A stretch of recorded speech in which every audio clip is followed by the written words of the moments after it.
Hello. तो आज हम बात करने जा रहे हैं जीएसटी के अंदर कौन कौन सी रिटर्न हमें भरनी होती है, कौन कौन सी रिटर्न आती है। तो सेक्शन 37 से लेकर 45 तक हमें रिटर्न के बारे में बात करता है, नंबर वन बात। और हम डिस्कस करेंगे जीएसटीआर 1 यानी रिटर्न नंबर 1 से लेके जीएसटीआर रिटर्न नंबर 11 तक। प्लस में हम CMP 08 भी एक रिटर्न है कंपोजिशन के। प्लस में जो वर्क के लिए हमें कौन सा फॉर्म या रिटर्न मिलती है उसके बारे में बात करेंगे। तो GSTR 1 एक तो रेगुलर टैक्स पेयर भरेंगे, यानी कि सभी टैक्स पेयर। इसमें हमें दो ऑप्शन मिलते हैं, मंथली का भी और क्वार्टरली का भी। मंथली कैसे मिलता है? अगर टर्नओवर 5 करोड़ से कम है तो आप क्वार्टरली रिटर्न भर सकते हैं, यानी आपको क्वार्टरली का ऑप्शन है। लेस देन 5 करोड़ है तो मंथली भी भर सकते हो, क्वार्टरली भर सकते हो, आपका ऑप्शन है। और अगर आपकी टर्नओवर ग्रेटर देन 5 करोड़ है तो आपको मंथली ही भरनी पड़ेगी। अब बात कर लेते हैं GSTR 1 जो रिटर्न है, उसमें हम रिपोर्टिंग देते हैं अपनी सेल्स का, यानी जिस भी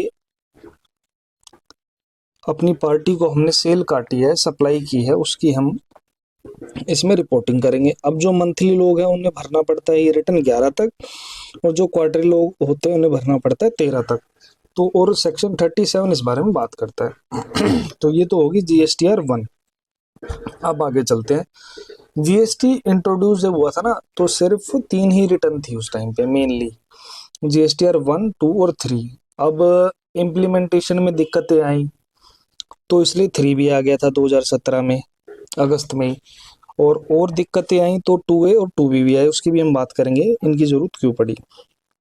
अब जैसे रिटर्न नंबर 2 अभी जीएसटी में हम भर नहीं रहे हैं, तो जीएसटी का जो रिटर्न नंबर 2 था ना, वो बात करता था परचेज के बारे में। 1 में हमने क्या क्या सेल करा वो बता दिया, 2 में हम क्या क्या परचेज करते हैं हमें वो बताना था।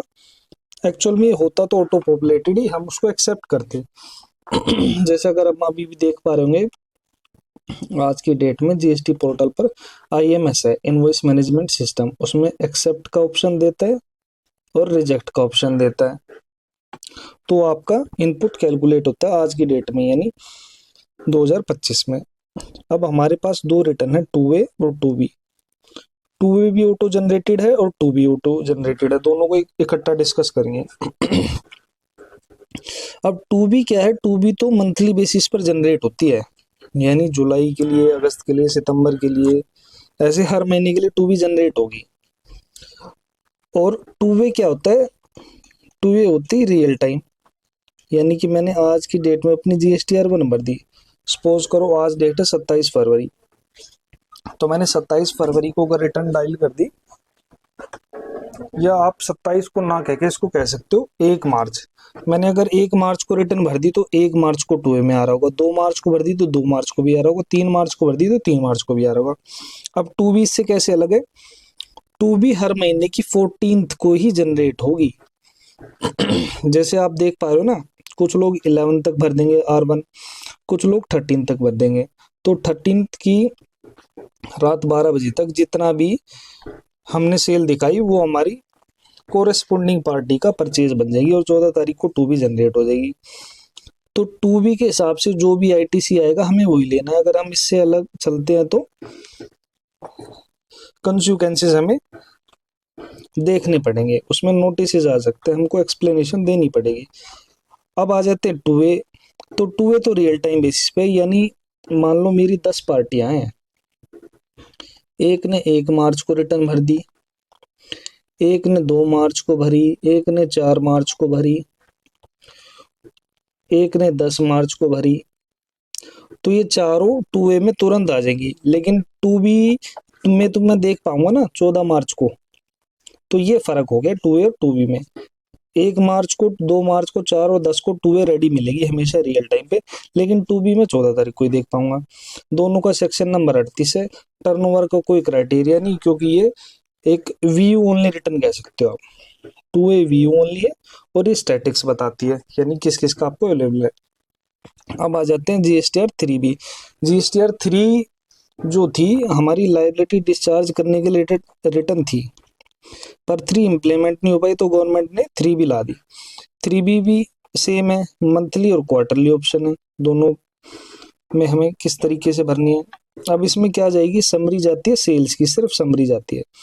समरी जाता है इनपुट का, और लायबिलिटीज और पेमेंट, यानी कि भाई हमारा आउटपुट जीएसटी आ गया, उसमें से लेस आ जाएगा इनपुट जीएसटी, तो जो हमारा पेबल आ जाएगा वो हम इसको पे कर देंगे। अब जो मंथली वाले लोग हैं वो 20 तक अपनी लायबिलिटी पे कर देंगे, और क्वार्टरली लोग हैं जो उनको 22 और 24, कुछ स्टेट में 22 है, कुछ स्टेट में 24 है।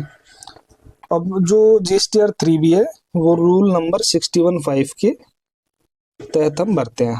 अब नेक्स्ट चलते हैं जीएसटीआर 4। जीएसटीआर 4 जो जीएसटी की शुरुआत में कंपोजिशन डीलर्स की रिटर्न होती थी, पर कंपोजिशन डीलर्स की रिटर्न एक ज़्यादा डिटेल्ड हो रही थी तो वो लोग भर नहीं पा रहे, तो इसको उस टाइम पे पोस्टपोन्ड करके इसकी जगह ले ली CMP 08 ने। तो जो कंपोजिशन डीलर है क्वार्टरली CMP 08 भर के अपने टैक्सेस की पेमेंट कर देते हैं, लेकिन चारों क्वार्टर का इकट्ठा ब्यौरा देने के लिए उन्हें जीएसटीआर 4 भरनी पड़ती है, जो कि एनुअली जाएगी। अब 30 अप्रैल को भरनी होती है, यानी फाइनेंशियल ईयर खत्म होने के बाद जो अप्रैल आते हैं उसकी 30 तारीख को, जैसे 31 मार्च 25 को फाइनेंशियल ईयर खत्म हो रहा है, तो फाइनेंशियल ईयर ये हो गया 24-25, तो 24-25 की आपको रिटर्न भरनी होगी 30 अप्रैल 2025 तक। सेक्शन 39(2) है, एप्लीकेबल किनके लिए, जिनकी टर्नओवर 1.5 करोड़ तक है, यानी ये सीधा सा मतलब है 1.5 करोड़ से कम वाले ही कंपोजिशन स्कीम में होंगे तो उन्हें ही जीएसटीआर 4 भरनी है। अब साथ साथ में CMP 08 भी डिस्कस कर लेते हैं, क्योंकि कंपोजिशन डीलर ही है। अब कंपोजिशन डीलर जो भी अपनी सेल पर टैक्स जमा कराते हैं अपनी जेब से, तो उनको क्वार्टरली जमा कराना होता है, उसके लिए फॉर्म CMP 08 लेंगे, पूरे क्वार्टर का उसमें डिटेल डालेंगे, पेमेंट करेंगे टैक्सेस का। कब तक भरना होती है, 18 of next month, next month after quarter, यानी मेरा सपोज करो अप्रैल मई जून का क्वार्टर है, तो मेरे को 18 जुलाई तक भरनी होगी मेरा CMP 08। रूल 62 और 2 के तहत हमें रिटर्न भरनी होती है, वही क्राइटेरिया 1.5 करोड़ से कम वाली कंपोजिशन में होंगे तो वही CMP 08 भरेंगे। अब आ जाते हैं जीएसटीआर 5 पर। जीएसटीआर 5 है नॉन रेजिडेंट टैक्सेबल पर्सन या नॉन रेजिडेंट ओइडार। ओइडार के लिए होगी 5 है, ओइडार हो गया ऑनलाइन इंफॉर्मेशन डाटाबेस एक्सेस, और जीएसटीआर 5 होगी नॉन रेजिडेंट टैक्सेबल पर्सन के लिए। दोनों को मंथली भरनी होती है। Sales and tax paid by the foreign business operating in India, जो टैक्सेस उन्होंने पे किए हैं अपनी सेल्स पर वो इसकी डिटेल जाएगी। जीएसटीआर 5 जाएगी 13 तक और 5A जाएगी 20 तक। सेक्शन 39(5) के तहत भरनी होती है, मैंडेटरी है नॉन रेजिडेंट टैक्सेबल पर्सन के लिए। अब आ जाते हैं जीएसटीआर 6 पे, ये भरता है इनपुट सर्विस डिस्ट्रीब्यूटर। इस पर हमने एक डिटेल्ड वीडियो बना रखा है, उसको देखने से इसकी समझ और बेहतर होती है। जीएसटीआर 6 मंथली भरी जाएगी। इनपुट सर्विस डिस्ट्रीब्यूटर यानी जो एक से ज़्यादा स्टेट में काम कर रहे हैं अपने आईटीसी को डिस्ट्रीब्यूट करने के लिए, वो रिटर्न भरते हैं 30th ऑफ नेक्स्ट मंथ, यानी मंथली फाइलिंग होगी, डिटेल दे देंगे अपने आईटीसी रिसीव का और कैसे कैसे किस किस ब्रांच को डिस्ट्रीब्यूट करा है। 39(4) सेक्शन हो गया। इसकी कोई लिमिट नहीं होती, जो एक से ज़्यादा स्टेट में है यानी जिन्होंने आईएसडी का रजिस्ट्रेशन लिया उनको ही भरनी है। अब 7 आ गई जीएसटीआर 7 टीडीएस से रिलेटेड है, तो जीएसटी में कुछ कुछ पॉइंटों पर टीडीएस करना होता है, जो कि जीएसटी का टीडीएस होता है, तो ये भी मंथली जाएगी। इसमें रिपोर्ट करेंगे हमने टीडीएस डिडक्ट किस किस का किया है, 10 तारीख तक भरनी होती है नेक्स्ट मंथ की। सेक्शन 39(3) और 51 टीडीएस का होता है, तो उसमें एप्लीकेबिलिटी आ गई। अगर टीडीएस एप्लीकेबल है तो ही रिटर्न जाएगी, टर्नओवर का कोई क्राइटेरिया नहीं होते। सेम आ जाते हैं जीएसटीआर 8 में। ई कॉमर्स ऑपरेटर को रिटर्न भरनी है, मंथली रिपोर्ट जाएगी। ई कॉमर्स ऑपरेटर यानी कि जैसे अमेजन, फ्लिपकार्ट, ये टीसीएस काटते हैं, जो भी पार्टी इनको सामान इनके थ्रू सेल करते हैं, तो टीसीएस की रिपोर्ट देंगे, मंथली जाएगी। तारीख होगी 10, 39, 5 और 52 सेक्शन हो गया। इसमें ई कॉमर्स ऑपरेटर पे लगते हैं, तो टर्नओवर का कोई क्राइटेरिया हुआ नहीं। अब बात कर लेते हैं जीएसटीआर 9 की, जो कि एनुअल रिटर्न है। रेगुलर टैक्स पेयर ही जीएसटीआर 9 भरता है। एनुअल रिटर्न यानी कंसोलिडेट करेगा अपनी एनुअल रिटर्न में पूरे साल का जो भी उसका सेल परचेज का बेर है, जो टैक्सेस भरे हैं उसने 31 दिसंबर तक भरनी होती है। जैसे फाइनेंशियल 24-25 की भरनी होगी आपको 31 दिसंबर 25 तक। सेक्शन 44 है। अब इसमें टर्नओवर का क्राइटेरिया, ये मैंडेटरी, अगर आपकी सेल 2 करोड़ से ज़्यादा है तो आपको मैंडेटरी है, अगर 2 करोड़ और उससे कम है तो आपके लिए ऑप्शनल है, आप भरना चाहो भर सकते हो, छोड़ना चाहो छोड़ सकते हो। GSTR 9 एक कंपोजिशन डीलर के लिए एनुअल रिटर्न थी जो कि डिसकंटिन्यू होगी, इसकी जगह GSTR 4 ने ले ली। GSTR 9C को डिस्कस कर लेते हैं। 9C मैंडेटरी है जिनकी टर्नओवर 5 करोड़ से ज़्यादा है। अगर 5 करोड़ और उससे कम है तो आपको 9C नहीं भरना, लेकिन यहाँ पर 9 आपको भरना होगा। 9C एनुअली जाएगी। रिकंसिलेशन स्टेटमेंट होती है, इसमें आपको रिकंसाइल करना होगा आपके GSTR 9 और आपके ऑडिटेड फाइनेंशियल स्टेटमेंट के। इसमें बेसिकली आपकी जो आउटपुट है उनकी डिटेल जाती है भाई, 5% का, 12%, 18%, यानी रेट वाइज आती है, समरी जाती है सेल परचेज की, HSN वाइज उनकी डिटेल जाती है। तो 44(2) GSTR 9C पे एप्लीकेबल है। GSTR 10 हो गया हमारा फाइनल रिटर्न, यानी अगर हमने नंबर कैंसिल करा लिया है, कोई भी रीजन है जिसकी वजह से हमने कैंसिलेशन कराया, अपना नंबर सरेंडर कर दिया, तो सरेंडर करने के बाद एक फाइनल रिटर्न जाती है। इसमें आपका जो भी ITC वगैरह कोई स्टॉक है उसको आप जीरो करते हैं और ये वन टाइम भरनी पड़ेगी। सेक्शन 45 एप्लीकेबल है। टर्नओवर का कोई क्राइटेरिया नहीं।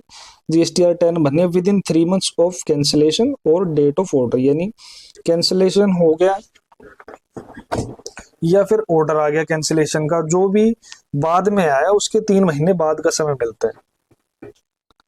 GSTR 10 के बाद आते हैं GSTR 11 पे। UAN होल्डर यानी फॉरेन एम्बेसीज जो टेम्पररी GST रजिस्ट्रेशन लेते हैं, वो उनको रिफंड करना होता है, क्योंकि वो एक तरीके से हमारा आप उसको एक्सपोर्ट कह सकते हो, तो उस पर हमारा कोई भी टैक्स लगता नहीं, तो वो जो भी टैक्सेस उन्होंने पे किए होते हैं उसका वो रिफंड ले सकते हैं।